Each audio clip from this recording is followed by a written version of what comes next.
Bien, bonjour. Excusez-moi cette minute de retard. Je vous souhaite la bienvenue à cette quatrième leçon, en tout cas pour la série de leçons que j'ai données ici à Paris cette année. Ce sera donc la dernière. L'année prochaine, je n'ai pas encore très bien réfléchi à ce que j'allais faire. L'année prochaine étant d'ailleurs la dernière, pour ce qui me concerne au Collège de France, sauf changement de dernière minute. Donc j'essaierai de faire quelque chose d'un petit peu global l'année prochaine qui reprenne un petit peu les éléments dont on a parlé au fil des années ou de ces 10 dernières années. Donc aujourd'hui, j'ai essayé de centrer, après plusieurs présentations sur les bactéries et sur disons, la chronicité ou la persistance des infections bactériennes, essayer de faire un parallèle avec ce qui concerne au fond la persistance, la chronicité, on appellera ça les infections virales chroniques, parce que je crois que c'est le terme classique qu'on utilise dans cette situation, avec une réflexion au fond sur,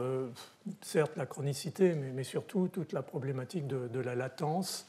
et de ce que signifie véritablement la latence en termes de sa physiopathologie, mais aussi de ses conséquences. Donc on reviendra sur des notions de commensalisme, de mutualisme, de pathogénicité, mais adaptées au contexte de l'infection virale.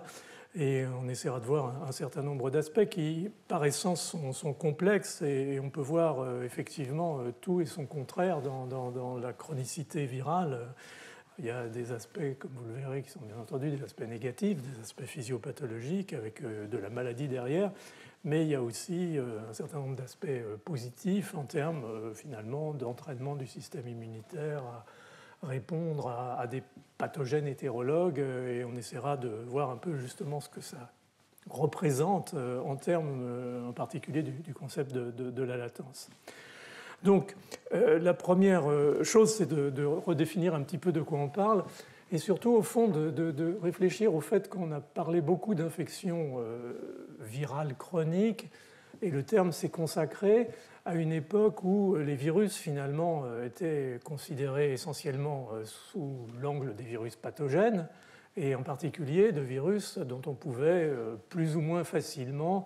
assurer l'isolement primaire, puis la culture dans des systèmes le plus souvent classiques de culture cellulaire au laboratoire. Et puis, comme vous le savez, depuis quelques années, voire quelques décennies, ça a été le cas pour la bactériologie, mais ça l'est aussi pour la virologie. La microbiologie moléculaire s'est emparée un petit peu des choses et a considérablement changé le paysage. Et ce qu'on va voir au fond, c'est, ou essayer en tout cas de réfléchir autour de cette notion maintenant plus de virome, c'est-à-dire non plus d'une liste relativement finie, sauf émergence de nouveaux virus, de ce qu'on connaît des virus pathogènes qui interagissent avec l'homme, on restera dans le contexte de l'homme, mais voir comment tout ça se revisite, comme on dit maintenant, à l'aune du virome, c'est-à-dire à l'aune de la possibilité, par les méthodes de métaséquençage, d'identifier, au fond, en tout cas moléculairement, l'ensemble des virus qui peuvent peupler notre organisme, soit globalement, soit au niveau d'un certain nombre de sites ou d'organes. Et on va voir que ça a un impact sur finalement le concept d'infection chronique qu'on a toujours tendance à prendre sous forme de pathogénicité, qu'au fond, une hépatite, on en entendra parler par Stanislas Paul tout à l'heure, elle a pour l'essentiel un aspect pathogène, mais certains virus, au fond, nous infectent chroniquement sans entraîner de pathogénicité, ou en tout cas sans qu'on puisse détecter quoi que ce soit. Et ça pose donc pas tellement un problème de nomenclature, mais plus un problème d'expression et de compréhension de ce qui se passe derrière tout ça. Donc, on va parler bien sûr de virus et d'hommes, et tout de suite, en globalisant, parler du virome entre finalement des situations de mutualisme éventuelles, en tout cas à définir ou redéfinir, et des situations de pathogénicité, donc de maladie. Alors, le virome, il faut le définir de manière à ce qu'on soit clair sur ce qu'on va raconter ensuite. On va le définir comme tous les virus qui sont présents de manière persistante à la surface ou dans l'organisme humain. Et au fond, cette composante virale, c'est la composante d'un groupe, d'un système plus global de micro-organismes qui nous habitent qui comprend bien entendu les bactéries, mais aussi des protozoaires et d'autres systèmes cellulaires nucléés. Alors il y a en gros 3 catégories de virus qui constituent notre virome. On parlera d'une essentiellement, voire exclusivement. Ce sont ce qu'on pourrait appeler les virus classiques, c'est-à-dire les virus eucaryotes, les virus qui infectent les cellules eucaryotes qui constituent notre organisme, qu'il s'agisse d'ailleurs de virus, encore une fois, pathogènes ou de virus non pathogènes. Et c'est là, encore une fois, qu'est une grosse nuance apportée par justement l'analyse exhaustive du virome, par le métaséquençage. Et donc on va se retrouver dans cette partie non pathogène sur des virus qui sont soit éventuellement des passagers, mais des passagers fréquents pour qu'on puisse les retrouver quand même assez régulièrement, soit véritablement des symbiotes, alors commensaux ou mutualistes. On reviendra un petit peu sur ces définitions parce qu'il faut les réajuster tout de même, ces définitions, et on peut peut-être le dire tout de suite, à l'aune du fait que les virus, de toute façon, par essence, ont besoin de nous, de nos cellules, pour se repliquer et pour, au fond, poursuivre leur existence. Et donc, il y a d'ores et déjà quelque chose qui est différent, par exemple, d'une bactérie qui pousse dans notre intestin et qui pourrait tout à fait pousser en dehors de cet intestin. D'ailleurs, elle le fait souvent sur des boîtes de pétri. Donc, on est là tout de suite dans un ajustement sur les terminologies, mais on en reparlera bien sûr. Il y a des rétrovirus qu'on appelle endogènes, qui sont des rétrovirus qui sont intégrés de façon stable, définitive, extrêmement bien régulée dans notre génome, qui sont dans nos lignées germinales et qui sont transmis verticalement. Et puis il y a bien entendu des infections virales chroniques qui puissent donner, à un moment ou à l'autre, lieu à l'intégration du génome viral dans notre propre génome. C'est le cas du VIH, par exemple, c'est le cas des papillomavirus, mais qui ne vont pas être transmissibles verticalement, pour l'essentiel, dans la mesure où cette intégration se fait souvent dans des lignages cellulaires particuliers, en tout cas surtout dans les lignages du système immunitaire. Mais bon, le concept global d'intégration est là, même s'il peut se décliner sous des formes, je dirais, permanentes. Et vous savez que notre génome est constitué en pourcentage assez large de rétrovirus qui se sont stabilisés, qui se sont éventuellement altérés. Il en manque des morceaux, et parfois des morceaux très très importants, mais on peut retrouver des séquences qui rappellent la notion de rétrovirus et qui sont sous un parapluie de régulation extrêmement strict, parce que laisser ces rétrovirus de notre génome se réactiver serait nous faire, bien sûr, courir un danger mortel. Donc l'évolution a mis au-dessus de tout ça des systèmes de contrôle extrêmement solides. Et puis il y a, puisqu'on parlait de la notion globale de microbiome ou de microbiote humain ou animal, il y a bien sûr tous les virus qui sont associés à des microbes. D'abord et avant tout les bactériophages, qu'on parle toujours de ces chiffres astronomiques de 100 000 milliards de bactéries dans notre tube digestif. Il y a au moins 10 fois plus, voire 100 fois plus de bactériophages qu'il n'y a de bactéries dans notre tube digestif. Donc c'est une espèce de biomasse comme ça qui est finalement très silencieuse, parce qu'elle nous concerne jusqu'à présent pas beaucoup. Elle concerne essentiellement, et si elle nous concerne de cette façon indirecte, les bactéries dans lesquelles ces génomes se repliquent ou s'intègrent éventuellement sous forme de prophages. Mais il y a des virus dans les archées, bactéries, il y a des virus dans les protozoaires, il y a des virus dans les métazoaires. Donc, je veux dire, on a un virome par le biais déjà des micro-organismes, et en particulier des prokaryotes qu'on héberge sur tous les sites de notre organisme. Donc je vous parlerai essentiellement de la première catégorie, parce que c'est sur celle-là qu'on peut jouer le plus sur les concepts. Les autres, au fond, leur rôle en matière de santé humaine et animale reste encore relativement inconnu, même s'il y a quelques progrès dans ce domaine. Alors, au fond, quand on réfléchit en termes de virome, c'est-à-dire en termes d'exhaustivité, autant que faire se peut, de populations virales, et au fond du répertoire de populations virales qui sont présentes dans notre organisme, le processus a été, au fond, relativement lent à se mettre en place, dans la mesure où on ne bénéficie pas, par rapport, et je pense que j'ai sauté une diapositive, on ne bénéficie pas des outils, on ne bénéficiait pas en tout cas des outils qui étaient disponibles depuis le milieu des années 70, on en a déjà parlé, d'analyse moléculaire et de définition des taxa bactériens, par exemple, par l'analyse CESES, donc par l'analyse métataxonomique. Il n'y a pas d'analyse métataxonomique chez les virus. Les virus n'ont pas, dans leur immense diversité, des segments génétiques dans lesquels on puisse définir des portions conservées et des portions variables. Il n'y a pas de portions conservées du tout entre un EBV, un HPV et un quelconque des virus dont on va parler. Donc il y avait déjà une difficulté énorme. Les choses se sont heureusement relativement améliorées, voire largement améliorées ces dernières années par deux approches, et comme souvent, deux approches technologiques qui ont été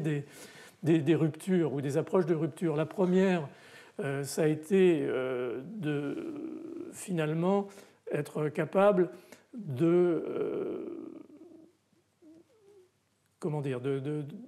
rechercher des virus par des méthodes relativement non conventionnelles. Et c'est très difficile parce que ça nécessite au fond un certain nombre de connaissances et d'agrégations de compétences qui ne sont pas toujours disponibles. Et puis ça nécessite souvent une bonne idée, voire à chaque fois une bonne idée. Alors on a eu donc un retard dans l'analyse du virome à cause de ces difficultés. Il y a eu quelques exceptions glorieuses, héroïques, que je vous cite sur cette diapositive, qui sont d'abord la découverte du VIH, par exemple, en 1983, qui a été véritablement un changement vu la courte dramatique de la maladie, mais au fond une découverte basée sur de la virologie très classique de culture dans des systèmes cellulaires, avec quelques systèmes de neutralisation de l'interféron ou autres qui avaient été utilisés en particulier par Luc Montagnier et Françoise Barré pour faire pousser ce virus qui était extrêmement cytopathique ou qui est extrêmement cytopathique. Mais ça restait quand même de la virologie classique, sans aucun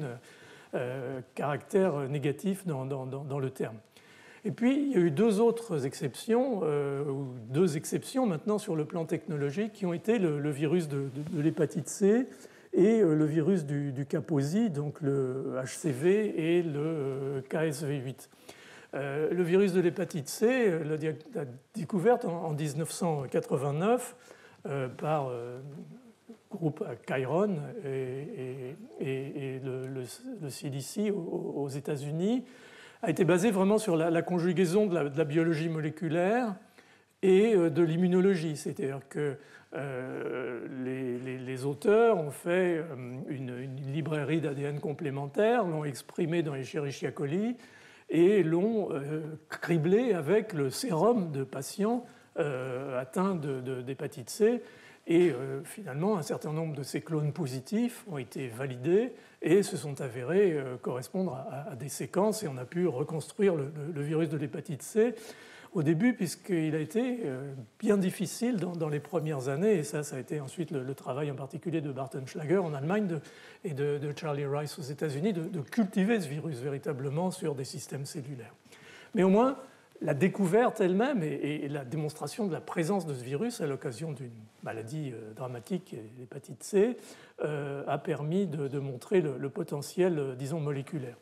Puis l'autre, qui est une autre approche moléculaire, a été en 1994, je crois, la démonstration de la présence d'un virus de type herpès, de la famille des herpès virus, chez des patients atteints de sida sous forme de la maladie de Kaposi, c'est-à-dire ces tumeurs cutanées violacées que vous voyez sur la diapositive. Et là, les auteurs qui travaillent toujours d'ailleurs à Columbia University à New York, ont vraiment fait une librairie d'expression différentielle, et on peut identifier, au fond, en comparant l'ADN des tumeurs à l'ADN adjacent en tissu sain et à des populations contrôle, fait émerger des séquences qui, une fois analysées, montraient que ça correspondait à quelque chose qui ressemblait à un virus herpès, et ensuite les choses se sont développées de cette façon-là. Donc ça a été, je dirais, l'espèce de démonstration encore héroïque qu'on pouvait découvrir des virus émergents, mais certainement avec une lourdeur et un biais au fond, parce que on ne trouvait, si on peut dire, que ce qu'on cherchait, ce qui est déjà pas mal dans le contexte, mais la notion d'exhaustivité et de virome est bien entendu absente de ces techniques. Donc pour sortir de l'ornière, si je puis dire, il y a eu deux, encore une fois, changements technologiques très très importants qui ont été ce qu'on appelle les puces à ADN ou les puces à acide nucléique, dépendant un petit peu de la nature des virus qu'on étudie, mais qui consistent en fait à mettre en place sur une matrice une quantité de séquences très importante qui correspond au fond à quasiment tous les taxa viraux qu'on peut imaginer, en tout cas chez l'homme ou dans le monde animal, et d'aller récupérer ce qui hybride et de pouvoir éventuellement identifier là. On compte là sur le fait qu'on aura la chance que ces virus qu'on cherche appartiennent à des familles déjà existantes, même s'ils s'en éloignent un petit peu, mais par les conditions d'hybridation, on peut jouer et réussir à sortir quelque chose. Mais peut-être ce qui va quand même assez rapidement, à partir d'une dizaine d'années maintenant, considérablement changer les choses, au même titre que ça a considérablement changé les choses avec le microbiote intestinal bactérien, ou le microbiote bactérien en général, c'est la métaséquence, et c'est au fond la capacité de prendre un échantillon de tissu, d'organes, de fluides, humains ou animal, et à partir de cet échantillon, au fond, de faire le métaséquençage, de soustraire tout ce qui correspond bien entendu à l'ADN eucaryote humain ou animal sur lequel on s'intéresse, et au fond, par analyse bioinformatique, de sortir des séquences qui peuvent correspondre à d'autres éléments du vivant, et en particulier à des virus.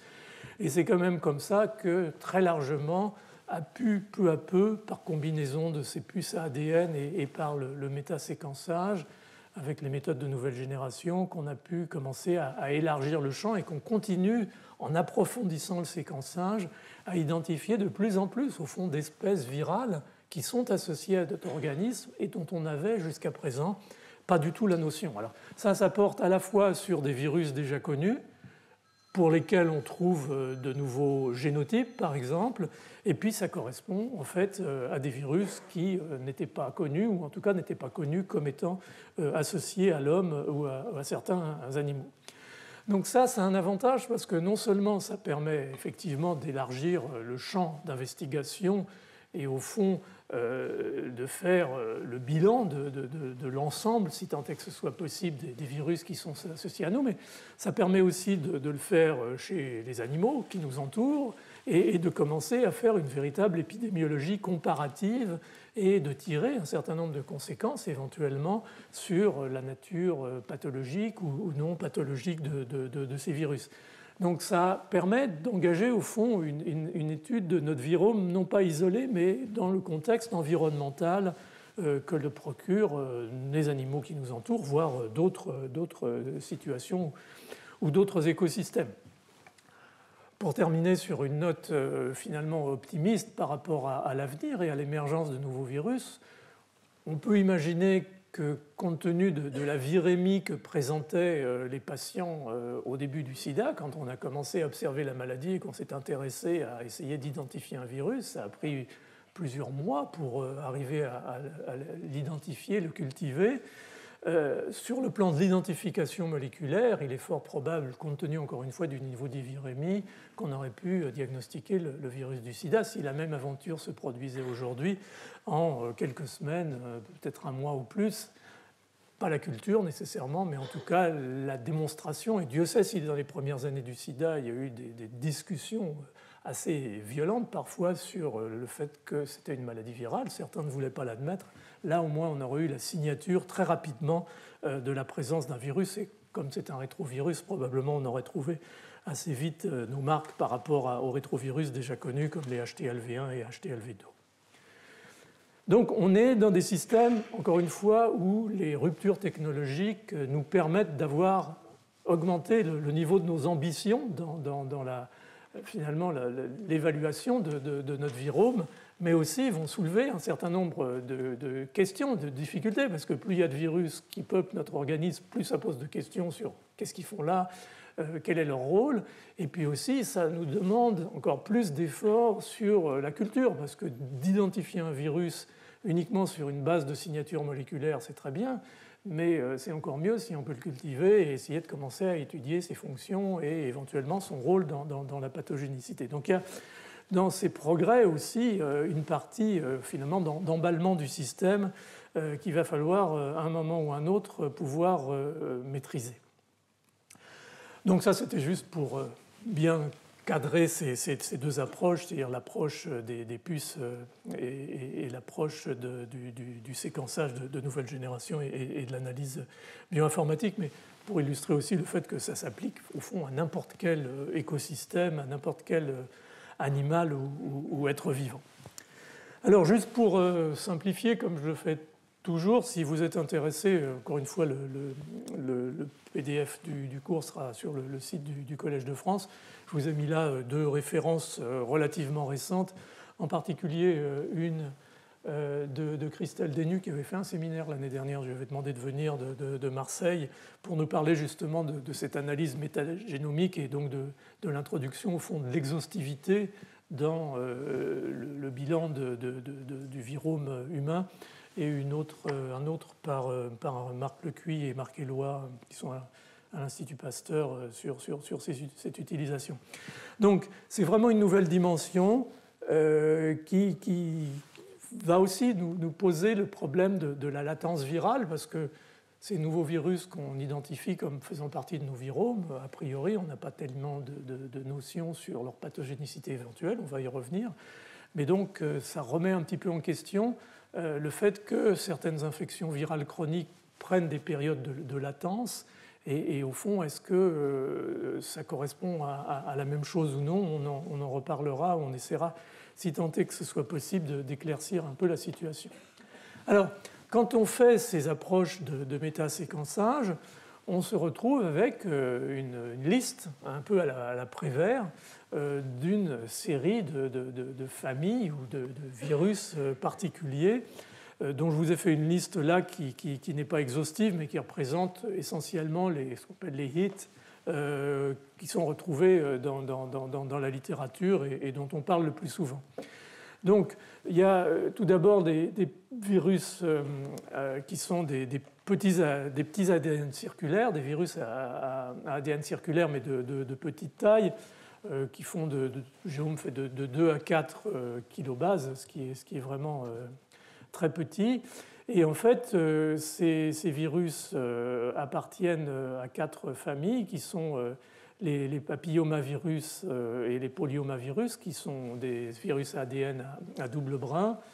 et les anellovirus, on va en reparler, et les circovirus, qui sont des petits virus, encore une fois circulaires, et à ADN simple brin. Donc des tout petits génomes, et on les retrouve partout, en fait. Ces virus, en gros, quels que soient les échantillons, on les retrouve dans le tube digestif, dans les fesses en tout cas, on les retrouve dans la peau, on les retrouve parfois, pour certains d'entre eux, en tout cas les anellovirus, dans la circulation. Donc clairement, c'est des virus, à part finalement les HPV et polyomavirus, qui n'étaient pas si familiers que ça, comme étant présents et dans notre organisme et faisant partie de notre virome. Alors, ce qui est difficile souvent, c'est de les quantifier véritablement, parce que, au fond, les méthodes de métagénomique sont souvent biaisées vers des ADN circulaires par rapport à des ADN linéaires, par exemple, et l'inverse. Donc, en fonction des programmes et des algorithmes, on peut avoir des difficultés à les quantifier, mais le fait qu'on les retrouve régulièrement et qu'ensuite on puisse éventuellement faire de la PCR quantitative sur des cas particuliers, montre ou démontre en tout cas que ces virus sont extrêmement présents et présents dans une quantité relativement importante. Alors, quand on fait ces analyses du virome humain, il y a d'autres familles virales qu'on retrouve assez régulièrement, en particulier la famille des herpès virus. Donc, ce sont des virus qui ont des génomes linéaires d'ADN double brin et qui sont plus grands, 125, 240 kilobases. On est déjà sur des virus qui ont la capacité de coder pas mal de protéines et de systèmes de régulation. Et donc, on a dans cette catégorie, bien entendu, des virus que vous connaissez, HSV1, HSV2, le virus varicelle zonale, le BV, le cytomégalovirus, le virus du sarcome de Kaposi, HHV8, mais il y a aussi HHV6. Donc, on a des virus, en tout cas dans cette famille des herpès, qui sont assez typiques de ce qu'on appelle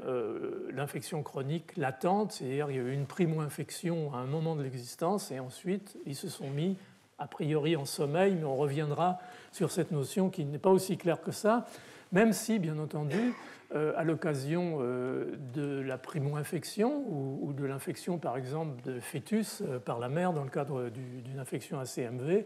on peut avoir des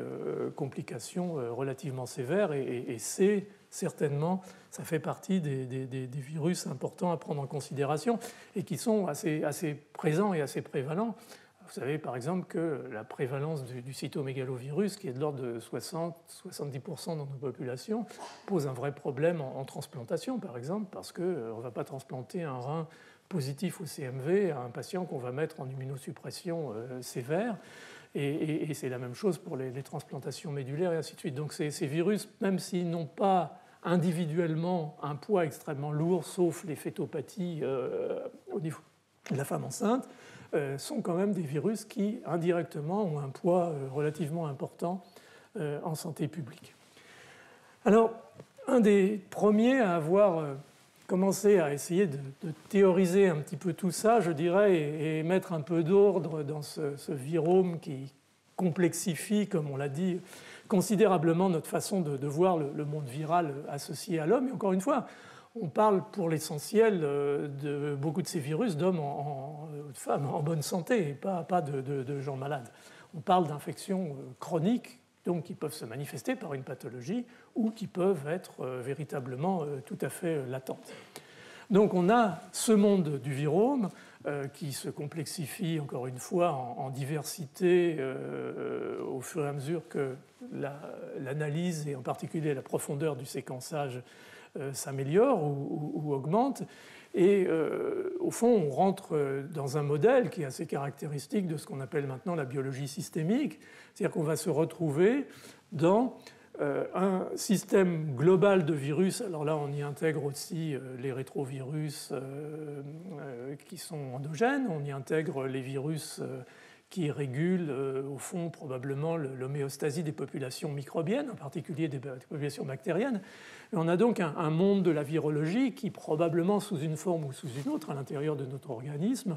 correspond de façon directe ou indirecte et assure au fond la toile de fond de ce qu'est l'interface du monde microbien au jour le jour, même en l'absence d'infection, de pathologie, avec donc notre système immunitaire, mais éventuellement d'autres systèmes, en particulier tout ce qui concerne le métabolisme. Donc ça veut dire qu'on a cette diversité virale qui peut d'ailleurs s'augmenter par la réplication virale, puisque vous savez qu'un certain nombre de virus, en particulier à l'ARN,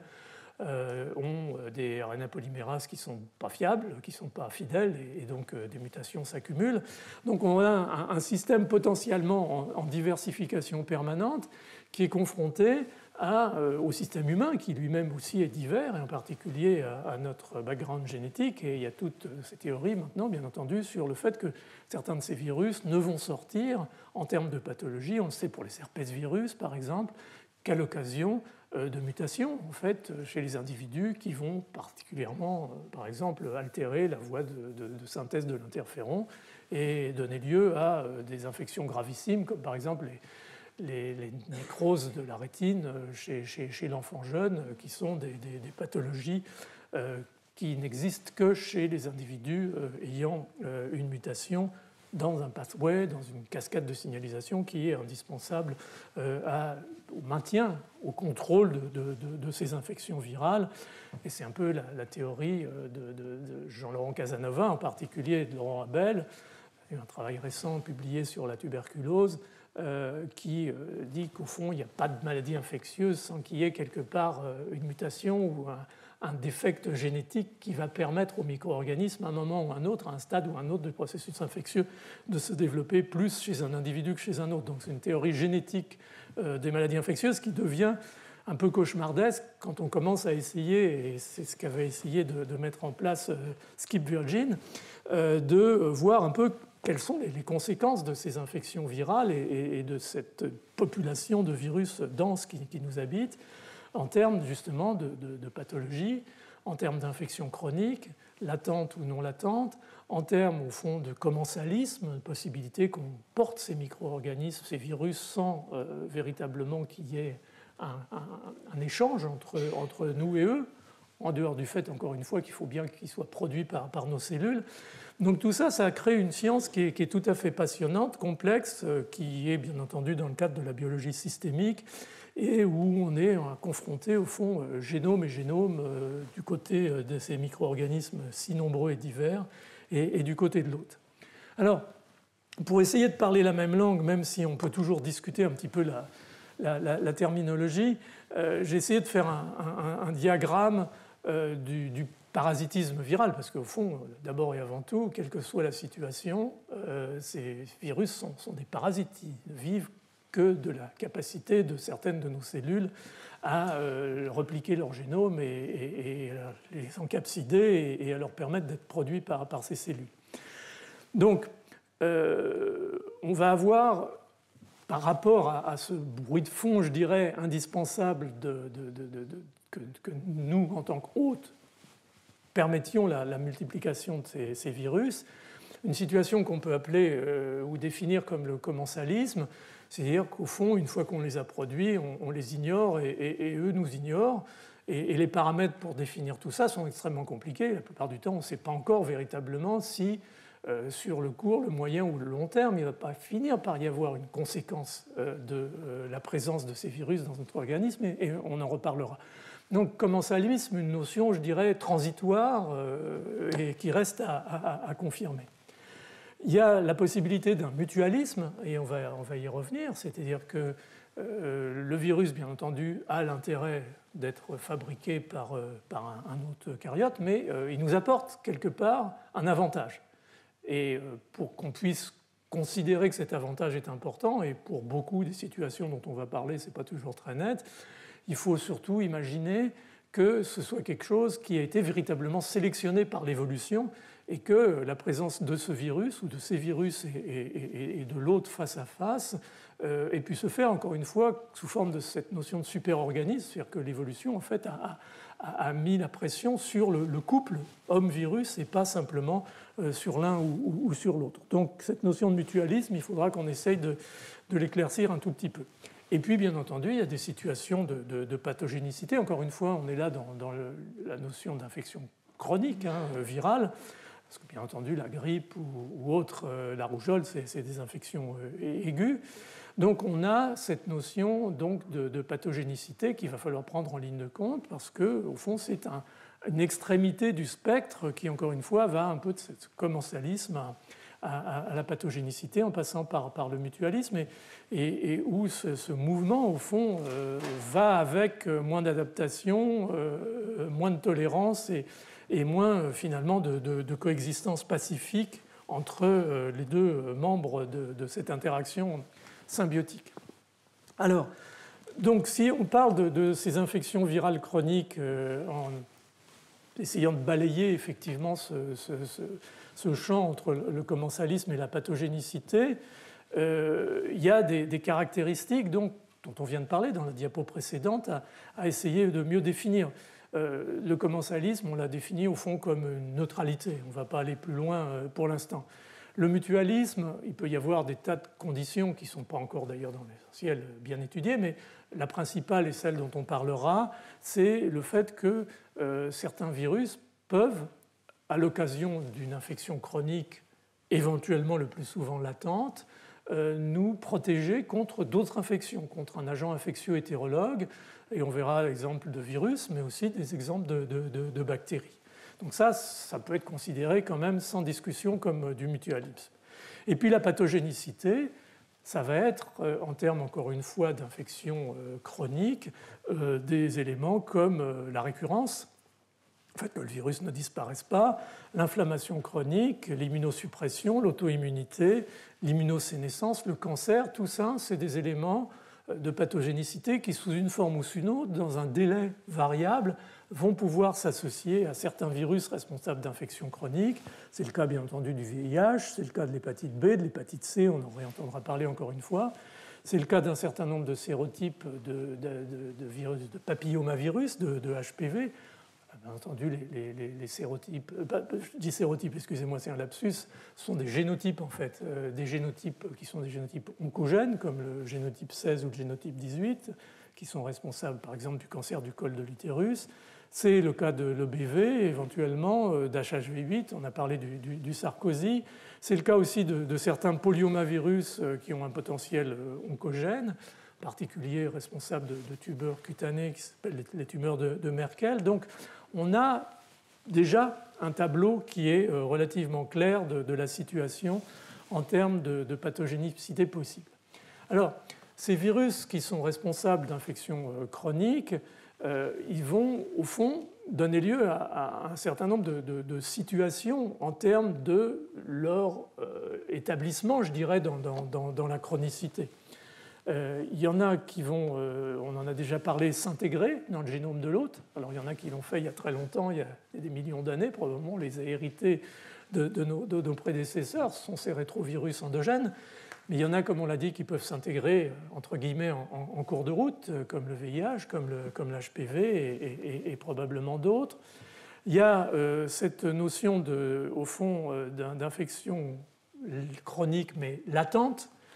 donc de latence virale qu'on va retrouver chez en particulier les virus herpès qui, comme vous le savez, donnent une primo-infection qui assez souvent est cliniquement patente.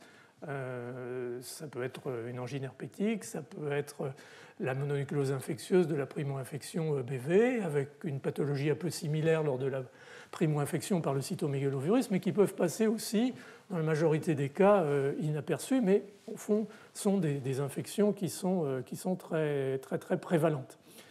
Et puis, ensuite, on va donc rentrer dans cette période de latence, au fond, d'absence de symptomatologie clinique, qui reste un petit peu grise, un petit peu mystérieuse, et on reviendra vers la fin sur ce que ça signifie véritablement. Et puis, il y a des virus qui assurent une replication persistante, c'est-à-dire qu'il n'y a pas de phase d'éclipse, il n'y a pas cette phase de latence qui peut durer des dizaines d'années, par exemple pour les virus herpès, c'est-à-dire qu'ils se développent peut-être en silence au début comme le VIH, même si on peut dire qu'il y a souvent chez les patients primo-infectés des ganglions, donc il y a des symptômes cliniques, le SIV chez le singe, le virus de l'hépatite B, le virus de l'hépatite C, certains HPV, au fond, créent par leur croissance, leur replication soutenue, au fond, dans une situation de résistance au système immunitaire ou de manipulation du système immunitaire, créent des symptômes, créent une pathologie qui va elle-même engendrer des symptômes, et vous connaissez les complications, par exemple, des hépatites, la cirrhose et à terme, éventuellement, le cancer. Donc voilà un peu comment on essaye de différencier un peu les situations, même s'il y a énormément d'ambiguïté parfois et éventuellement de recouvrement, parce que, au fond, certains de ces virus peuvent, on peut prendre le VIH par exemple comme exemple, au cours de leur carrière, si l'on peut dire, d'infection chronique, vont se servir de ces trois approches. C'est-à-dire qu'au début, on va avoir une infection qui va être globalement latente. Ensuite, on va avoir une infection qui va éventuellement devenir, à partir quelques mois ou quelques années cliniquement patentes, avec des symptômes, bien entendu, de l'immunodéficit, en particulier les surinfections, donc des effets indirects. Et puis on va avoir éventuellement des situations d'intégration ou qui peuvent éventuellement soutenir des processus de sanctuarisation du virus dans certaines populations cellulaires. C'est le cas probablement de virus VIH sous traitement par les antirétroviraux qui va au fond se cacher quelque part, éventuellement intégrer et ressurgir à un moment ou à un autre, ce qui rend extrêmement difficile au fond l'éradication, même par des thérapeutiques extrêmement efficaces. Donc on a, je dirais, dans le temps, dans l'espace, des capacités pour certains de ces virus à jouer sur les différents tableaux, ce qui ne rend certainement pas la vie facile. Et d'autant moins facile que ces virus dont on vient de parler ont un poids indiscutable en santé publique. Je pense que ce n'est pas indispensable de rentrer dans les détails. Alors, ce qui se passe au fond, c'est que ces virus responsables de ces infections chroniques, en particulier dans les situations où il y a clairement des altérations physiopathologiques et des symptômes, vont entraîner une modification relativement drastique, alors à des niveaux variables, de la réponse immunitaire, ce qui va permettre en particulier, on a parlé de HIV, on a parlé de HPV, de virus d'hépatite, ce qui va permettre cette situation de chronicité de se pérenniser. Et pour simplifier considérablement, si on veut essayer de chercher une espèce de fil rouge de traits communs stratégiques, même si les effecteurs de ces différents virus sont différents, une des cibles principales va être la production, l'expression des interférons de type 1 qui vont être d'une manière ou d'une autre régulés négativement par l'infection chronique par ce type de virus. Et ces interférons de type 1 sont des éléments essentiels de la défense innée antivirale et donc leur déficit d'expression ou des altérations dans leurs récepteurs, par exemple, vont faciliter considérablement la mise en place de cette chronicité. Mais au-delà de cet aspect, on voit souvent dans ces infections, encore une fois, je prends des éléments communs, je ne vais pas rentrer dans les détails de toutes les différentes infections virales chroniques, mais des éléments comme l'altération de la présentation des antigènes, donc une manipulation qui va passer de l'inné à l'adaptatif et empêcher donc cette production d'une réponse spécifique qui souvent est indispensable après la réponse innée à l'éradication définitive du micro-organisme. On a une perte progressive, un épuisement. Alors le terme d'épuisement, c'est une traduction un peu simpliste de exhaustion en anglais. C'est un terme un petit peu à la mode en immunologie qui nécessiterait d'être un peu précisé parce que je ne suis pas sûr qu'il soit totalement adapté à cette situation, mais néanmoins, d'épuisement transitoire ou voire éventuellement définitif au fil du temps de populations lymphocytaires, en particulier les populations CD8 souffrent considérablement. Les populations CD4 sont souvent reprogrammées, produisent par exemple de l'interleukine 21 qui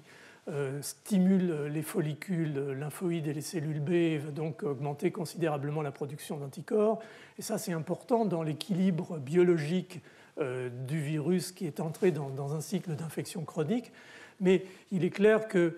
ces situations vont en même temps altérer le système immunitaire qui n'est pas dédié uniquement à la lutte contre ce virus précis, mais contre d'autres agents infectieux, et au fond donner une possibilité d'altérer les réponses immunitaires en bien. On verra tout à l'heure que ça peut nous protéger contre certains micro-organismes en position de surinfection, ou en mal, bien entendu, créant des situations d'immunosuppression et de sensibilisation considérable à d'autres éléments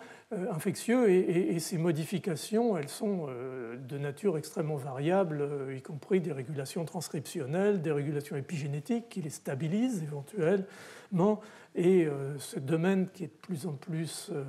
pas à la mode, ce serait un peu négatif de le dire comme ça, mais de plus en plus étudié, qui est celui de l'influence des changements métaboliques locaux dans les organes sur les profils de ces cellules du système immunitaire et donc l'altération de leur réponse.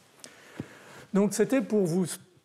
dessiner un petit peu ce spectre de possibilités dans l'interface entre le virus et l'autre. Mais ce sur quoi je voulais parler un tout petit peu, c'est, au fond, on est actuellement dans une situation, j'ai mis 3 cercles. On a ce pool, si je puis dire, de virus qui sont estampillés virus responsables d'infections chroniques, pathogènes, et cela, au fond, on ne va pas trop revenir là-dessus. Mais on a vu déjà qu'aux marges de tout ça, par le métaséquençage, apparaissaient un certain nombre de familles virales dont on ne savait pas très bien de quoi on pouvait les estampiller, et en tout cas pas dans l'immédiat de virus pathogènes. Donc ces virus sont là peut-être à l'état commensaux ou à l'état mutualiste, mais probablement, en tout cas dans l'état actuel des choses, pas plus. Et le problème, au fond, avec les progrès, encore une fois, en termes de profondeur du métaséquençage, c'est qu'on va peu à peu l'agrandir, cette famille de virus composants du génome. Et donc cette nécessité, au fond, de pouvoir comprendre les diverses situations, en particulier la problématique de la latence. Est-ce que cette latence de ces virus nous cache des pathologies à venir, ou est-ce qu'encore une fois, ils sont là de façon tout à fait anodine? On ne sait pas. Donc ça va être, je pense, un des éléments fascinants de la recherche dans l'interface virus-homme ou virus-animal dans les années qui viennent, parce que, au fond, d'avoir fait la liste des virus qui sont présents dans notre organisme, ça ne suffit pas. Maintenant, il faut comprendre un petit peu ce qui se passe. Et c'est là que ça devient difficile, parce que c'est là qu'encore une fois, très souvent, ces virus sont incultivables, ou en tout cas les efforts pour les cultiver n'ont pas été suffisants, et on va donc rentrer dans cette période de difficultés renouvelées dans l'analyse fonctionnelle et éventuellement physiopathologique. Alors, au fond, on peut se poser la question de rôle de ces virus qui n'appartiennent pas à la catégorie classique des virus responsables d'infections chroniques avec symptômes, avec pathogénicité. À quoi ils correspondent? Qu'est-ce que c'est? J'ai un peu réfléchi. Finalement, j'ai décidé de prendre les annélovirus qui me paraissaient être un bon exemple. Parce que si quelqu'un d'entre vous peut me citer ici une pathologie liée à un annélovirus, je serais vraiment ravi d'avoir l'information. Pour l'instant, il n'y en a pas. Et probablement avec du recul, parce que la population quasiment de l'ensemble de la planète est infectée, donc on aurait bien vu ça un jour ou l'autre, un moment ou un autre, émerger. Donc, on les considère couramment, en tout cas jusqu'à preuve du contraire, comme étant des virus non pathogènes. Ils causent des virémies persistantes, c'est-à-dire qu'à cet instant T, si on prend cette salle, il y a probablement 60 à 70 personnes, ou 70% de cette salle qui présenteront ce virus en circulation, et on en avait parlé avec Christelle justement l'année dernière. Donc ce que je vous ai mis là, 70% de la population. Quand on prend, par rapport à des contrôles, par exemple quand on prend des enfants en bonne santé, par rapport à des enfants malades, avec un syndrome fébrile inexpliqué, on s'aperçoit qu'effectivement, la plupart d'entre eux, même jeunes, ont déjà été en contact et ont des annélovirus circulants ou ont des anticorps anti-annélovirus détectables. Mais quand ils sont malades, en fait, ils ont quelque chose en plus. Ils ont des entérovirus, ils ont des rhinovirus, ils ont au fond des signes d'une vraie pathologie avec des vrais virus bona fide, comme on dit, pathogènes. Et donc, il n'y a pas véritablement de surprise de ce côté-là. Mais ça, c'est quand même on a déjà parlé, je ne pense pas cette année, mais les années précédentes, sur le fait qu'avec les antibiotiques, avec les vaccins, on a de plus en plus de changements dans l'infection en pédiatrie, par exemple, dans les infections du jeune enfant. Et de plus en plus, on retrouve au fond des épisodes infectieux, parfois graves, avec un vrai sepsis chez de jeunes enfants, où dans la moitié des cas, y compris avec les méthodes moléculaires les plus sophistiquées, avec en particulier des puces à ADN, on ne trouve pas de bactéries, et surtout, parce qu'on suppose que c'est un virus, on ne trouve pas de virus. Et donc on voit bien que même en matière de pathologie, il y a encore un réservoir en préparation qu'il va falloir à un moment ou un autre prendre en compte, et ça probablement seul le métaséquençage va permettre de progresser, mais il faut pouvoir le faire sur des cohortes d'enfants bien organisées, dans la mesure où ça ne peut pas être des choses qui se traitent essentiellement à l'échelle individuelle. Alors, les annélovirus, c'est une énorme famille qui recouvre à peu près tous les mammifères de la création. Ce sont, comme on l'avait dit au début, des tout petits virus de 2 à 2,4 kilobases qui ont le potentiel en overlap en fait, d'exprimer, donc de transcrire, de faire 2 transcrits, et à partir de ces 2 transcrits traduits, de faire 6 ou 7 protéines. C'est donc un système qui est extrêmement compact, si je puis dire, et qui donne lieu à la formation de ces petits virus que je vous ai montrés là. Alors, illustrant encore une fois ce que je disais au début, on a un problème avec ces annélovirus qui est, malgré au fond, l'universalité de leur présence chez l'homme, l'incapacité pour l'instant de les cultiver. Donc l'incertitude sur finalement leur fonction biologique telle qu'on pourrait l'étudier dans des cellules ou sur des modèles un petit peu plus sophistiqués comme des organoïdes ou des choses qui reproduisent un petit peu plus ou mieux les organes qui sont infectés. On ne sait même pas très bien dans ces 2 orphes, ce qu'ils font véritablement, à qui il faut attribuer quoi. Orphe 1, puisque je vous ai dit qu'il y avait 2 orphes, probablement code pour la capside. Mais il y a d'autres orphes qui vont être probablement impliqués, on pense en tout cas, dans des altérations éventuellement de l'expression de gènes de l'immunité innée, en particulier de la voie NF-κB. Mais tout ça, ce sont plus des supputations, des hypothèses que des réalités en l'absence de modèles expérimentaux. Alors il y a eu quelques clonages avec tentatives d'expression dans des vecteurs eucaryotes, et c'est ça qui, dans les cellules, a permis de montrer qu'éventuellement telle ou telle protéine avait la fonction de faire de la capside ou de faire une inactivation de la voie NF-κB, mais ça reste quand même pas très solide. Donc ça affecte, comme je l'ai dit, quasiment l'ensemble de la population, et en gros on a 100% de personnes qui sont là dans cette salle, cette fois-ci encore, positives sérologiquement pour ces virus.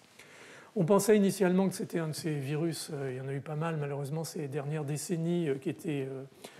transmis par la transfusion sanguine. Ce n'est pas du tout impossible, mais il semble que ce soit transmis éventuellement d'individu à individu très tôt dans la vie, puisque les enfants sont infectés très tôt et présentent très vite le virus ou des signes sérologiques de la présence de ce virus. Alors, est-ce que c'est commensal? Est-ce que c'est mutualiste? On n'a pas tellement d'idées. Est-ce qu'il peut y avoir des pathologies liées à ces virus? On leur a éventuellement attribué des hépatites. Ça peut-être Stanislas pourra en parler, mais je crois que rien n'est décidé. Des hémopathies. Il y a toute la problématique, maintenant on en dira un mot à la fin, de l'immunosénescence, ou en tout cas, pris plus globalement à l'échelle de l'individu ou de la vie d'un individu, le potentiel que certains virus, on en reparlera pour les herpès-virus, peuvent être, disons, positifs en termes d'immunostimulation dans les étapes précoces de la vie, mais peuvent devenir éventuellement des agents négatifs dans les dernières périodes de la vie et entraîner ou accélérer les mécanismes d'immunosénescence. Donc ça, c'est des éléments qui sont très importants à prendre en considération et qui aggravent encore la complexité de la classification physiopathologique, parce qu'on a là des virus qui peuvent être mutualistes une partie de la vie et qui peuvent être pathogènes le restant de la vie. Donc on est où là? C'est pas évident, et ça montre bien l'importance de cette notion systémique d'interface entre ces virus et l'autre dans sa diversité, mais y compris dans sa diversité temporelle. Alors, les bases de la latence des annélovirus, du coup, on ne comprend pas très bien, mais on a quand même une petite idée, c'est que ces petits virus à ADN circulaire, contrairement aux herpès-virus qui ont des polymérases extrêmement fidèles, ont des polymérases qui font beaucoup d'erreurs. Et donc, manifestement, ils varient considérablement, très facilement, un peu comme le VIH, par exemple, même si on parle là de virus à ADN, on n'est pas dans un virus à ARN, mais ont des propriétés, je dirais, de diversification par survenue de mutations extrêmement importantes. Et une idée, ce serait qu'au fond, dans cette notion de résistance des virus aux défenses de l'hôte. Il y a certes des virus qui ont un génome relativement diversifié avec beaucoup d'effecteurs possibles et donc une capacité d'aller jouer et assurer la subversion du système immunitaire en s'introduisant, finalement en introduisant ces effecteurs dans les voies de régulation. Et puis il y a des pauvres petits virus qui n'ont pas beaucoup de capacité et leur seule au fond, capacité d'échapper, c'est de changer à toute vitesse en permanence pour tromper le système immunitaire. On a déjà parlé de ça pour les bactéries, mais là c'est une échelle encore plus importante et on est dans cette notion très vite de quasi-espèce et ainsi de suite. Donc pour les annélovirus, on pense que c'est peut-être ça leur secret de leur survie et de leur pérennité, c'est qu'ils ont cette capacité de changement très très rapide, mais encore une fois, tout ça reste à véritablement démontrer et à être mis en perspective. Alors, au fond, on rentre dans des hypothèses où certains virus peuvent être tellement bien adaptés à leur hôte qu'on n'en entend quasiment plus parler. Et on parlait de certain nombre de situations en matière de bactériologie les fois dernières, où au fond, on a cette espèce de marche qu'ont déjà largement fait les virus vers le parasitisme cellulaire, mais qui s'accompagne d'une réduction génomique très très importante. Et donc, plus la réduction génomique est importante, plus la spéciation en termes d'espèces qui se rencontrent, le virus et l'homme en l'occurrence, est importante. Et plus, au fond, on passe de la pathogénicité à un parasitisme relativement bien toléré, voire tout à fait toléré. Et donc, on est là dans des notions d'évolution, et en particulier de plastique des génomes et de spéciation qui est très, très importante. Donc au fond,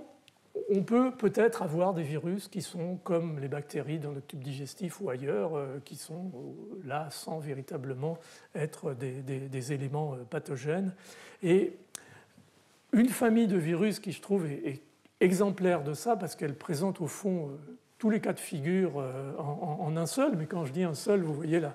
la richesse de la famille et des taxaviraux, c'est la famille des papillomavirus, des HPV, qui est d'une diversité extraordinaire avec des alpha, des bêta, des gamma papillomavirus, avec des papillomavirus qui sont manifestement, probablement, des commensaux de la peau en particulier, puisque en fait c'est des virus qui assurent un parasitisme dans les épithéliums malpighiens, donc la peau, mais aussi par exemple le col de l'utérus. Mais qui peuvent donner aussi pour certains d'entre eux des lésions, des verrues, des condylomes, et puis qui, certains d'entre eux, en particulier ceux qu'on appelle les génotypes oncogènes, peuvent donner lieu à, par exemple, des tumeurs cutanées ou, en particulier, bien entendu, le plus fréquemment, c'est là qu'on les voit, le cancer du col de l'utérus, en tout cas des lésions cytopathiques et une marche progressive vers l'oncogénicité. Alors, ces papillomavirus humains, les HPV, comme je le disais tout à l'heure, sont définis par un génotype et pas un sérotype. De toute façon, il y en a tellement que ce serait difficile d'avoir un anticorps pour chacun d'entre eux. Il y a plus de 120 génotypes caractérisés, mais au fur et à mesure qu'on fait du métaséquençage, on en trouve plus. Je crois que dans les 5 dernières années, on a trouvé 13 nouveaux génotypes d'HPV, et au fond, ça n'est probablement qu'un début, d'autant plus que, comme je vous le disais, certains de ces virus peuvent changer assez rapidement. Donc, au fond, ils ont un spectre d'activité possible qui va de la réplication virale qui se fait dans les kératinocytes, et en fait, c'est la division des kératinocytes qui facilite à chaque fois un burst de production et de réplication de ces HPV, et avec un effet cytopathique caractéristique que vous voyez sur la diapositive, qui correspond en fait à l'amas de ces virus qui tuent le kératinocyte autre en attendant de passer à côté. Donc là, on est dans de la pathologie qui va donner lieu à la formation de verrues, et sans qu'on sache exactement, encore une fois, pourquoi certains génotypes, certains individus vont être amenés en conjonction à faire ces lésions et d'autres pas. D'autres vont être véritablement totalement latents, avec, on le sait, des variations dans le niveau possible de réplication, et un début de connaissance des effecteurs, des protéines codées par le virus qui assurent véritablement cette latence totale parce qu'on les voit se redéployer éventuellement pour certains d'entre eux à l'occasion de pathologies comme l'épidermodysplasie verruqueuse, qui est une maladie de l'ADN où il y a des cassures de l'ADN sont mal réparées. Et dans ce contexte génétique-là, ce type de virus va pouvoir donner des infections massives avec formation de verrues épouvantables et éventuellement déboucher sur des cancers cutanés. Mais on commence grâce, je dirais, à ces connaissances génétiques, à la fois en mettant en face le génome humain et le génome de ces HPV, à comprendre un petit peu la physiopathologie et la nature des protéines qui régulent tout ça. Donc, une flexibilité possible qui explique sans doute que certains virus HPV puissent à terme donner quelques lésions et d'autres rester à l'état pur de commensaux, voire de mutualistes, mais ce n'est pas encore très clair. Et puis, dans certaines circonstances, ils vont pouvoir s'intégrer. C'est les sérotypes oncogènes, c'est en particulier les génotypes oncogènes, le 16, le 18, excusez-moi pour le lapsus itératif, qui sont responsables en particulier du cancer du col de l'utérus, et d'où le vaccin, et ainsi de suite. Vous connaissez toute cette histoire. On en a déjà parlé. Donc, voilà, c'est pour, encore une fois, illustrer cette difficulté de faire rentrer un type de virus dans une boîte, si je puis dire, caractéristique. Donc ça reste un sujet largement ouvert. Il y a quelques temps, et je crois que ça a été confirmé relativement récemment, il y a quand même une hypothèse sur le fait qu'une certaine quantité de ces génotypes non pathogènes, ou en tout cas qui restent à un état plutôt commensal, pourraient être des mutualistes. Et il commence à y avoir des travaux intéressants qui montrent en fait qu'il y a une espèce de dialogue moléculaire croisé entre le kératinocyte qui facilite, qui permet la croissance de ces virus, et une croissance restreinte d'ailleurs à ces populations cellulaires, et en même temps le virus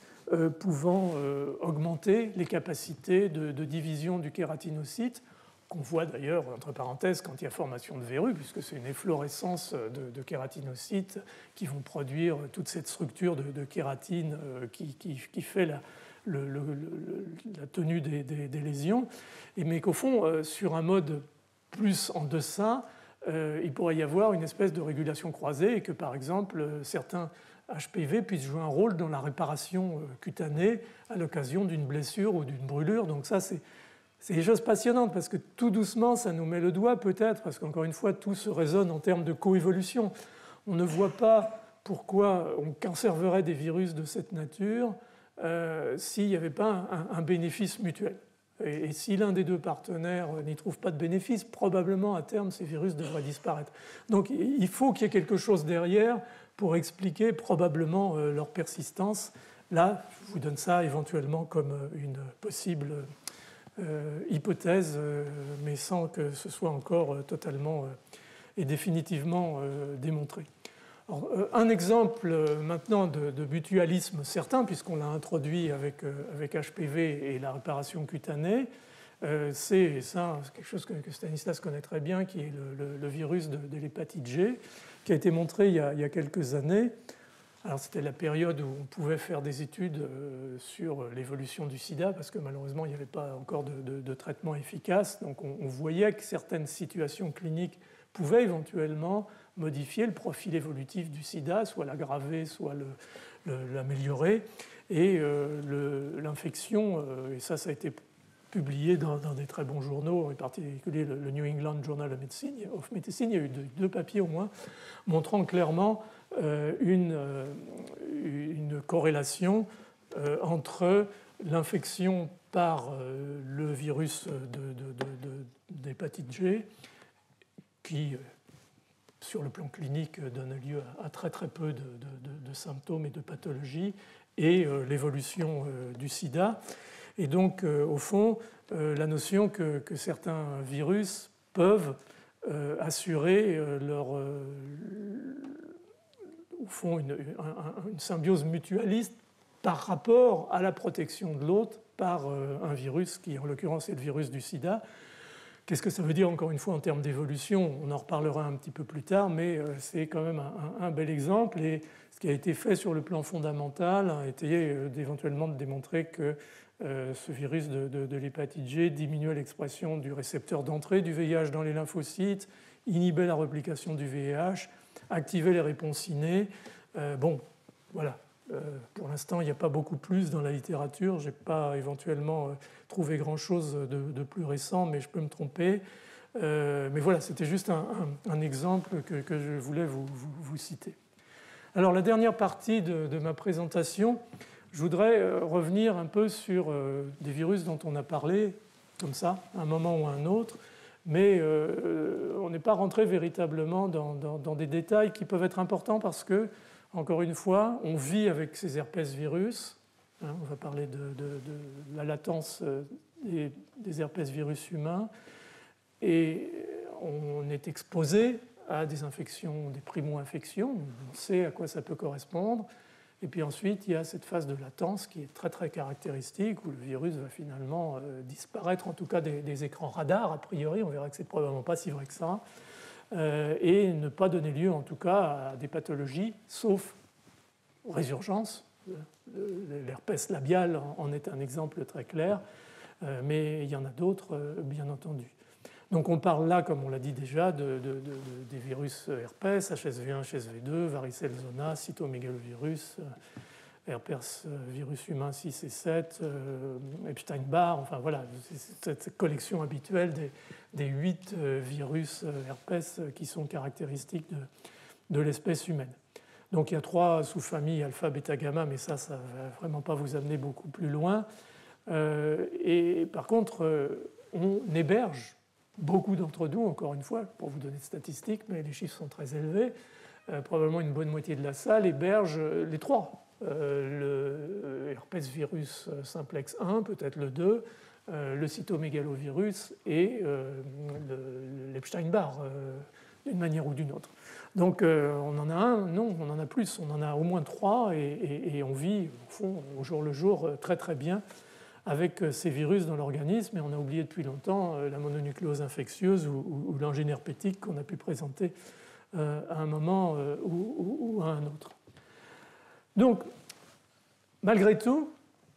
il y a une question qui se pose et qui, au fond, avait un côté un petit peu provocateur au début. Ça a été un peu lancé, entre autres, par des chercheurs comme Skip Virgin, dont j'ai parlé tout à l'heure. C'est-à-dire, au fond, est-ce qu'au-delà de la primo-infection, à partir du moment où ces virus rentrent en latence, est-ce qu'ils impriment quelque chose sur le système immunitaire qui va en changer le profil et qui va modifier éventuellement nos réponses à d'autres agents, à des tiers, si je puis dire, agents infectieux, à des agents de surinfection, et modifier notre réponse, en particulier nous protéger contre ces agents infectieux éventuels. Et donc il y a eu un travail qui a été en fait initialement publié, je crois que c'était en 2007, par justement le groupe de Skip Virgin, où ils ont infecté des souris avec virus herpès de la souris qui est un peu l'équivalent, qui est l'équivalent du cytomégalovirus humain en termes d'organisation globale de son génome. Donc c'était effectivement 2007, là je le vois sur ma diapositive. Donc on a parlé de la primo-infection, on est vraiment là dans une tentative de modélisation de la phase de latence et de la possibilité que cette entrée en latence, on est dans un modèle murin, modifie les réponses à une surinfection. Et ce que ce papier publié dans Nature avait montré, c'est qu'en fait, donc, cet herpès virus murin, cet équivalent du CMV humain, entraînait une protection de la souris infectée par ce virus,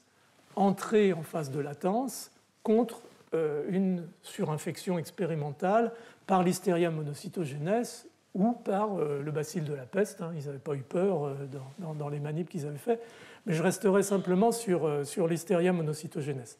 Et juste pour montrer rapidement les expériences, parce que c'était un joli papier qu'on avait beaucoup discuté, y compris en réunion de laboratoire, parce que c'était une façon, la virologie retrouvait la bactériologie et on avait un superbe modèle possible de pathogénicité.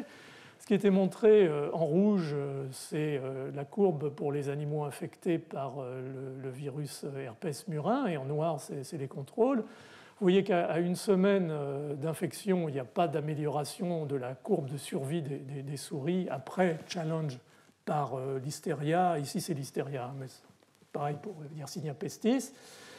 Par contre, à partir du moment où on arrive à la 4e semaine, c'est-à-dire que l'infection aiguë par le virus est passée, on voit s'installer une situation de protection, puisque vous voyez que la courbe rouge montre que les souris survivent très bien au challenge par l'Listeria monocytogenes, alors que les contrôles meurent toujours aussi allègrement. Et le temps passant, la 12e semaine, on continue à voir cet élément de protection, mais qui a tendance à s'altérer, si l'on peut dire, dans sa visibilité. Et en parallèle, on voit, vous voyez le rouge par rapport au noir, c'est le même code couleur, que la quantité de bactéries hébergées par ces animaux après le challenge diminue considérablement par rapport au contrôle, ce qui va avec, bien entendu, la diminution de la mortalité. Donc, magnifique papier dans Nature, où, d'un seul coup, et on voyait bien, beaucoup discuté avec Skip Virgin, qui est un copain, on voyait bien l'idée derrière, c'est que, au fond, cette latence virale des herpès virus, l'équivalent du cytomégalovirus, a un impact sur le système immunitaire et nous protège. Donc on est dans une situation mutualistique, caractéristique, nous protège de surinfection. Et donc voilà le rôle de la latence, c'est éventuellement dans la coévolution de nous avoir protégés contre des pathogènes bactériens. L'hystéria, bon, je dirais, c'est pas ça qui a fait évoluer l'humanité, mais Yersinia pestis, et les courbes étaient à peu près les mêmes, ça a quand même eu un impact majeur. Donc peut-être les gens qui avaient le CMV latent résistaient mieux à la peste que les gens qui ne l'avaient pas. Vous voyez un petit peu les fantasmes. Bon, c'était bien, mais au fond, peut-être c'était vu avec les idées de l'époque. Quand je dis l'époque, c'était il y a 10 ans. Mais bon, les choses changent relativement vite. Et il y a un débat véritablement qui s'est installé très rapidement. Parce qu'il y a un autre auteur qui a fait les mêmes études. Alors malheureusement, il a publié en seconde, donc il s'est retrouvé dans un journal moins visible, qui s'appelait Jaeger. Et ils ont confirmé cette période de protection contre un challenge infectieux par l'hystéria. Je ne sais plus s'ils avaient fait Yersinia, mais en tout cas, ils avaient fait l'hystéria. Mais alors, ce qu'ils montraient, c'est qu'au 2e mois, bon, ça durait, par rapport aux résultats de Skip, ça durait 2 semaines ou 3 semaines de plus, la protection. Je vous ai montré là, à 4 semaines. Bon, lui, il a fait protection jusqu'à 6 semaines. Mais après, tout s'effondrait. C'est-à-dire que la souris restait, bien sûr, en latence de l'infection CMV, mais il n'y avait plus cette protection. Donc il y a eu un gros débat qui a commencé à ce moment-là sur, au fond, de quoi on parle. Est-ce que ce qui a été défini comme la latence par rapport aux symptômes cliniques de la souris, l'absence de symptômes cliniques, elle avait guéri de son infection aiguë, mais est-ce que c'est pour autant de la latence? Est-ce que ce n'est pas plutôt éventuellement un retard de la guérison du processus d'infection aiguë, mais qui ne correspond pas véritablement à une latence en termes d'une période stable, définie, qui permettrait d'assurer ce problème ou ce sujet de protection. Donc, au fond, remettant un petit peu en question cette belle idée que la coévolution aurait quelque part sélectionné ces virus qui se mettent en phase de latence parce qu'ils apportent un bénéfice lors de la surinfection par des pathogènes dramatiques comme Yersinia pestis. Alors ça, c'est quelque chose qui devient difficile à discuter dans la période actuelle où il commence à y avoir de nouveaux concepts qui émergent depuis quelques années en immunité innée, qui est en particulier le concept de la mémoire immunologique innée. C'est ce qu'on appelle le trained immunity. C'est-à-dire qu'on n'est plus dans une mémoire immunitaire avec des lymphocytes B qui fabriquent des anticorps qui sont spécifiques de tel antigène ou de lymphocytes T qui reconnaissent tel épitope et vont activer tel ou tel système, TH1, TH2. On est dans un système où, au fond, l'infection aiguë imprime quelque chose au système immunitaire inné, au niveau niveau transcriptionnel. On voit monter les cytokines pro-inflammatoires, l'expression des cytokines pro-inflammatoires et d'autres éléments qui vont au fond aider à bâtir l'intensité et la qualité et l'orientation de la réponse adaptative. Mais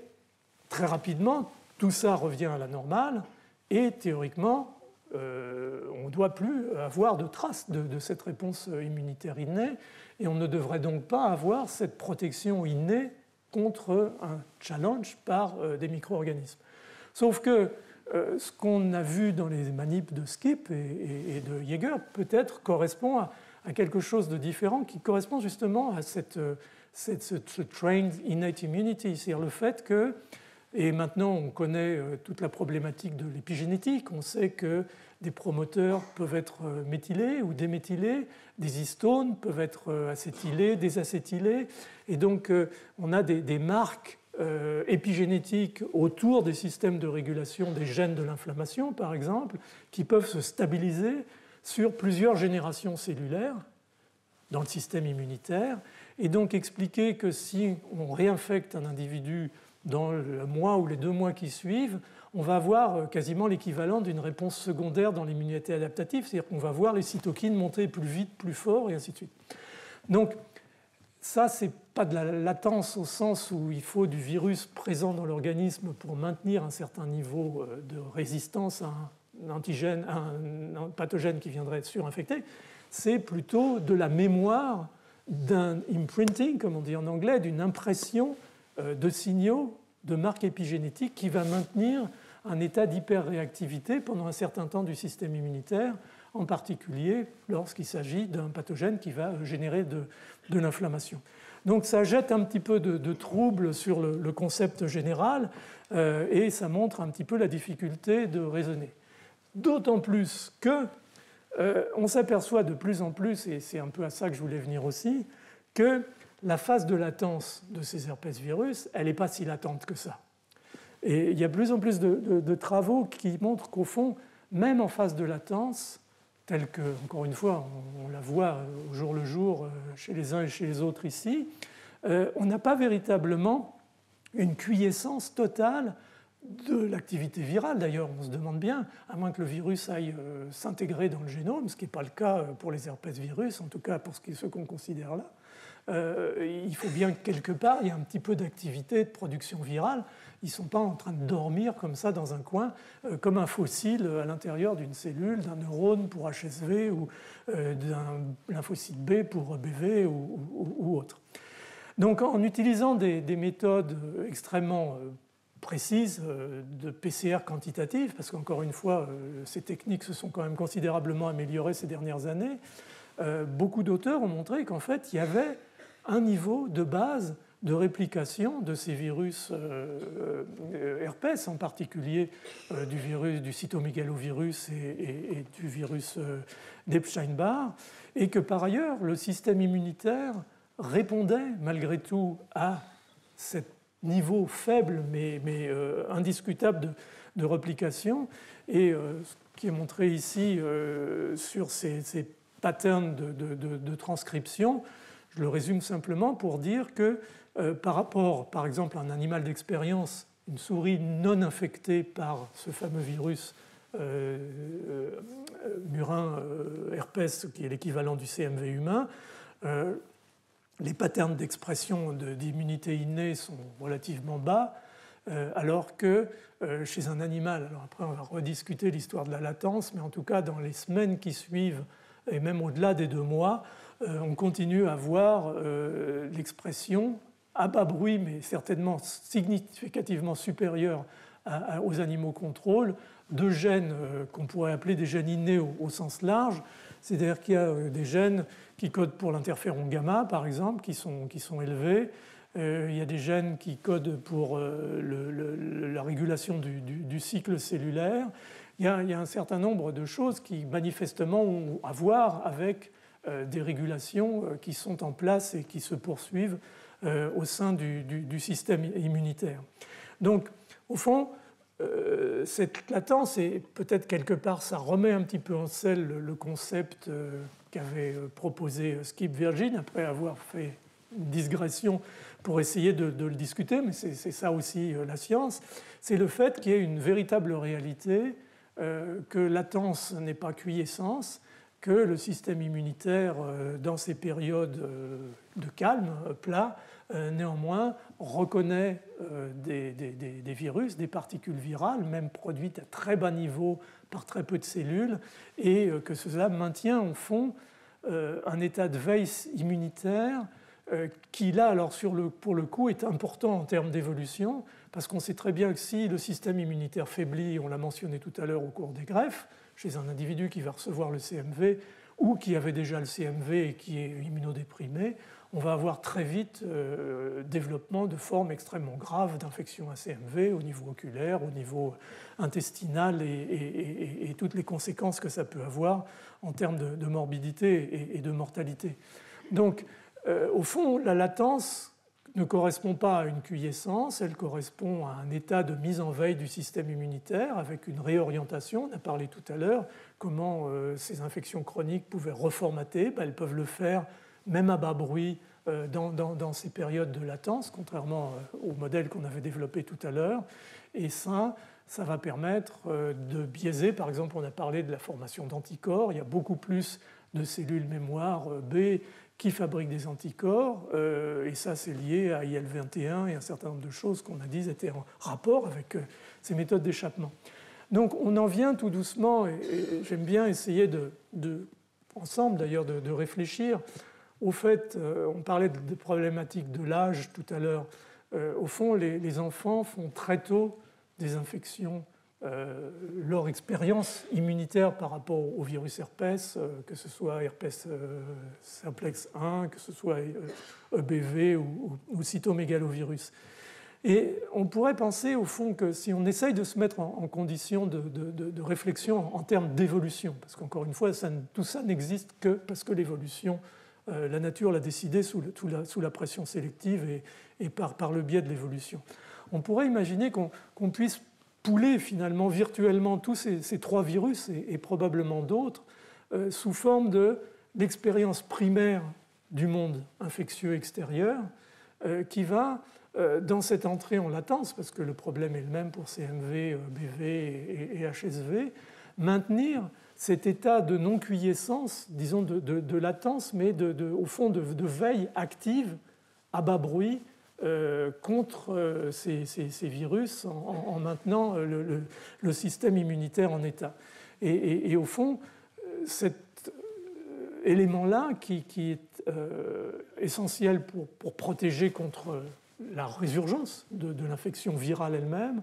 au passage, nous a bénéficié parce qu'il a permis aussi de développer des défenses immunitaires efficaces contre des micro-organismes hétérologues. Et si on essaye de mettre ça en équation évolutionniste, on n'est peut-être pas loin d'un modèle tout à fait passionnant à réfléchir et à développer. Donc c'est un petit peu ce qui est montré sur ces boosts successifs de primo-infection et le fait que peu à peu, au fond, l'état d'immunité, même si on est rentré dans la latence, monte d'un cran. Tout ça combiné à l'épigénétique, comme on en a parlé,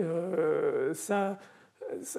commence à bâtir quelque chose qui est absolument fascinant et qui remet encore plus, c'est pas moi qu'il fallait convaincre, je dirais l'immunité innée à un niveau plus important que ce qu'on pense généralement, même si certains le pensent d'ailleurs, ce qui n'est sûrement pas le cas. Mais on a là un superbe modèle, je crois, qu'il faut véritablement réfléchir. Alors, ça a probablement un bon côté, comme on le disait tout à l'heure, en début de vie, mais ça peut avoir aussi un mauvais côté, je ne vais pas dire en fin de vie, parce que la vieillesse commence à 55 ans, c'est pas tout à fait la fin, à 65 ans, c'est pas tout à fait la fin, heureusement. Mais ce qui est caractéristique au fond de la réponse aux herpès virus, et en particulier au cytomégalovirus, qui encore une fois est très prévalent dans la population, c'est par exemple chez certains sujets âgés, chez beaucoup de sujets âgés, 40% des lymphocytes T spécifiques, c'est ce que je vous ai écrit sur cette diapositive, sont dirigés contre le cytomégalovirus. Donc c'est un pool énorme, c'est presque la moitié des lymphocytes T qui circulent chez une personne âgée sont dédiés au cytomégalovirus. c'est ce qu'on appelle du terme d'inflation mémorielle, en fait. C'est-à-dire qu'au fond, il y a beaucoup plus de mémoire disponible contre ces virus chroniques, parce que si vous prenez EBV, vous avez des chiffres qui sont plus faibles, de l'ordre de 10 ou 15%, mais on arrive vite à quelque chose qui représente une masse énorme de lymphocytes qui sont au fond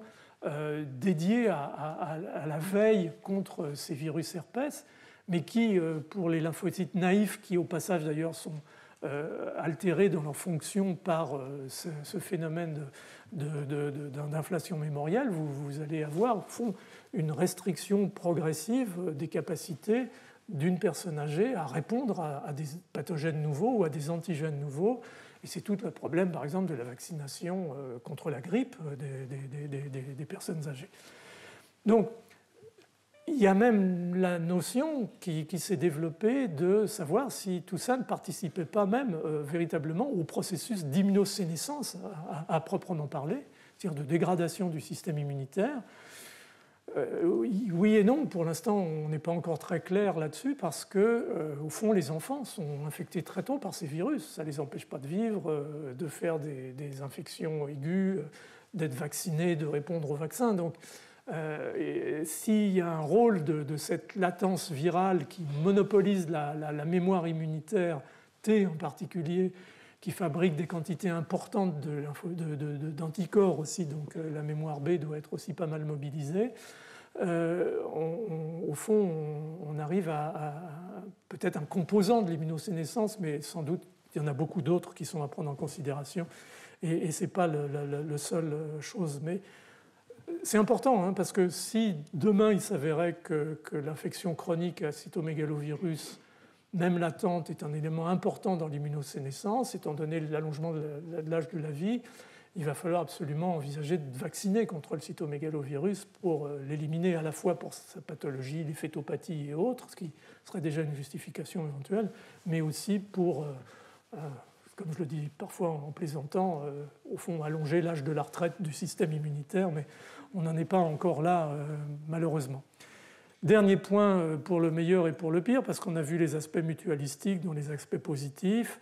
Il y a de plus en plus de travaux. On savait déjà que le BV, par exemple, dans certaines populations, sur des fonds génétiques particuliers, pouvait donner lieu à des lymphomes. Il y a toute maintenant une réflexion et un travail sur des cohortes, mais qui est difficile. Vous entendrez sûrement parler de cohortes par Stanislas pour les hépatites, pour essayer au fond, de cadrer cet effet de la présence de ce virome, de la présence de ces infections chroniques éventuellement latentes dans des complications ou des conséquences à long terme dans la vie, comme certains cancers ou l'immunosénescence, les deux d'ailleurs étant dans une certaine mesure reliés. Donc c'est un peu ça, au fond, l'avenir de tout ça, et ce sera ma dernière diapositive, c'est que le futur, c'est bien entendu la quête de nouveaux virus, c'est donc l'extension, l'augmentation de la profondeur du séquençage pour essayer d'élargir au maximum, de rendre exhaustive la connaissance du monde viral, y compris, encore une fois, dans d'autres populations sur la planète et dans le monde animal qui nous entoure, de façon à voir un peu les porosités. S'il s'avérait que certains de ces virus soi-disant commensaux avaient à moyen ou à long terme un effet important sur la santé, c'est quand même important de le savoir. Développer des méthodes de culture, on l'a dit, plus on va identifier des virus par les méthodes moléculaires, plus va se poser le problème de leur culture et de la compréhension de leur physiologie et de leur physiopathologie. Au-delà des modèles in vitro, établir des modèles in vivo pour mieux comprendre vraiment, cette fois-ci, la physiopathologie. Mais bon, la souris, c'est bien, mais ça ne dit pas toujours toute la vérité parce qu'il y a une spécificité d'espèce qui est quand même particulière. Vous avez vu que pour les herpès virus, il faut jouer avec des équivalents murins, du cytomégalovirus ou humain, et ainsi de suite. Ce n'est pas toujours très, très, très clair, et les délais d'infection et leurs conséquences sont souvent largement différentes. Et puis,